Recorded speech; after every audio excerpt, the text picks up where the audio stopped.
Cum putem susține calitatea pielii atunci când slăbim mult și brusc? Întotdeauna, în special în terapia injectabilă pentru tratamentul obezității, se poate întâmpla să pierdem kilograme bune săptămânal.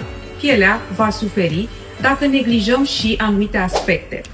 Somnul este foarte important. Hidratarea cu peste 2 litri de lichid în fiecare zi, dar și aportul proteic. Dacă nu avem proteine, nu putem să avem o sinteză corectă de colagen și elastină. Hidratarea la salon, procedurile dermatoestetice, la cabinetul medical, sunt și ele de ajutor. Stresul sau managementul stresului este și el un element foarte important, pentru că stresul în exces afectează sinteza de colagen. Tenul arată mai iritat, mai obosit, așa că să ne gândim și la alte aspecte în afară de pierderea kilogramelor în exces. Să ne menținem fermitatea, elasticitatea și luminozitatea pielii. Este la fel de important.